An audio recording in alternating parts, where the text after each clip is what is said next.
Hudson Gardens was gorgeous. They have a mix of beautiful perennials and annuals that bloom all summer long. But here I'm with Bob Van Leer with Iris4u. It's a beautiful iris garden. I mean, talk about a niche plant. You have decided on one plant and you're going to go with that. This is a commercial iris farm. And Bob, you have what, 2.5 acres here, you said? 2.5 acres. And it's all iris. It's the most spectacular thing you've ever seen when it's in full bloom in May and early June. Correct. Isn't that usually when it Correct. happens? Peak bloom is normally the last week of May. Yeah, not this year. Not this year, no. It was way early this year, I remember that.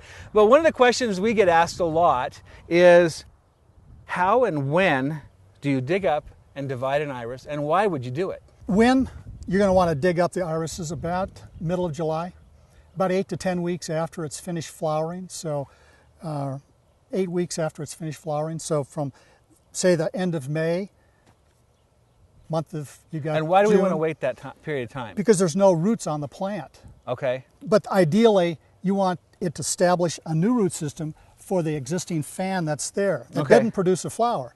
So what we're going to do is dig up this clump. Now, as I recall, one of the reasons that you want to do this is about every 3 to 5 years, these plants are going to get really crowded, and they may not bloom as well. That's correct. They're also may even develop that dead center. Sometimes you see iris clumps that just have a ring of living around the outside and it's dead in the middle. And you told me that's waiting too long. Waiting too long. As you can see here, this is the old root system that supported the old rhizome. Okay, so it's kind of shriveled and dark. It'll eventually rot off, and then you'll have holes on the bottom of the rhizome Where the roots used to be attached. where the roots used to be. That's not where bugs went in. Exactly. Okay. That's just part of the plant. Uh-huh. So Well, let's take this over to the table so people can... be ruthless. You are ruthless, I tell you what. So you want to discard the old rhizome. You just break them off. No sanitation involved here, folks. It's just take them apart. Take them apart, throw that old rhizome. Here's a good example of the new root system. See, this fan didn't bloom, and here's the new root system is produced, and that's what you want to maintain. You want to secure that into the ground as soon as you can, and it'll continue growing and establish the plant, so it will probably bloom again next year, right? Correct. And this root system has been established since the flower stopped flowering. Okay. This is all new since middle of May. Sure. So it's nice and vigorous, and you can tell it's new because it's a very light color, it's very flexible, and it feels very moist. You can use a trowel to break them apart. You can use a sharp spade to break them apart. But I think it's interesting the way you just don't leave any of this old tuber Correct. Throw that on away. here. This old rhizome. It's not a bulb. It's a rhizome. Rhizome. And what makes it different is it's a modified stem, Correct. rather than a true bulb like an onion would be. So now, what do you do with this fan? So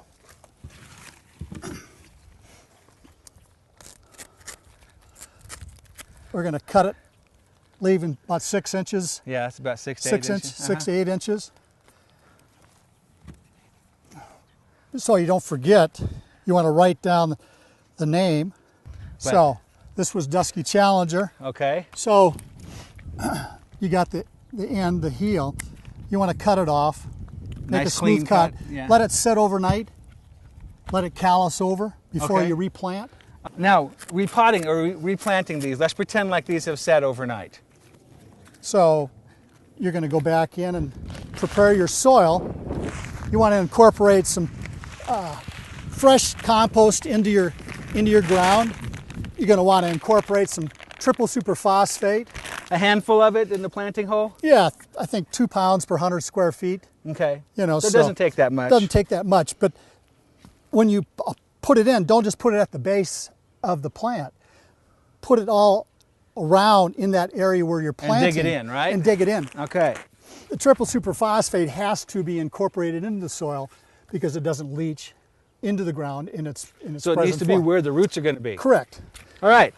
So now how do you put those in the ground? How deeply do they go? Because there's a lot of controversy about that. Well, not controversy, but a lot of questions, a lot of confusion, I guess I should say. So you want to plant about at least a minimum of 12 inches. 18 inches is better. 18 inches apart. Okay. And a little trick to, when you plant, turn the fans at angles to each other, so the rhizome heats up a little bit slower, so you get a little bit delayed flowering. Okay. If you planted them all in the same direction, they're all going to warm up at the same amount of time and then flower out at the same time. So, Okay. you know, since they're a rhizome, not a bulb, you want to, in Colorado, we want to plant them just below the soil surface. Just below? Just below. Okay. Just barely cover the rhizome. It's very tempting to want to plant these things. People think of them as a bulb. Well, they got to go 4 to 6 inches deep, and that's not the case. If you do that, you'll never get a flower off of these things. So the rhizome is just barely below the surface level. Well, that's good information. We appreciate that. Now, is it also the time that you would add some regular garden fertilizer, or is the I think the triple superphosphate initially to help establish the root system. Okay. Once you see that center fan coming out, you'll know that the plant has been established. It's starting to grow. You can also give it a little tug, and if it's firm, you know it's growing. So once you get them in the ground, water them in well. You don't need to mulch them. They like to have the sun baking on the soil. They need the summer heat to set the flower for next year. Okay, so don't put mulch over the top of them, and only water them when they get a little on the dry side. On the dry side. Let the roots go out and find the water. Okay, excellent. Now, there are a lot of other plants that need to be divided in the garden at certain times of year. Iris happen to be in an unusual situation where you're dividing them in the middle of the summer. Most of your perennials, like what? Like daylilies and daisies and phlox and your typical perennials, will be best divided in early spring when you see just a little bit of new growth on them. Typically that's what, early April, mid-April, that sort of thing. Or even, I think, mid-March. If you can get in there that early. Yeah. That's the best time to divide those plants, and again, set them at the same depth that you took them out of the ground. And add a little compost, add a little superphosphate, maybe even some garden fertilizer when you're replanting to get them off to a good start. So that concludes our iris demonstration for today. I really appreciate it, Bob. Thank you for showing us all your little tips and tricks there. Make sure you come and visit Bob here at Iris4u. Your visiting hours, are they done for the year? We're finished. Garden visitation is finished, but the website's open until the end of July. There you go. So check out the website, place your order if you want some of those beautiful iris. I know I did. I'm looking forward to getting my plants here.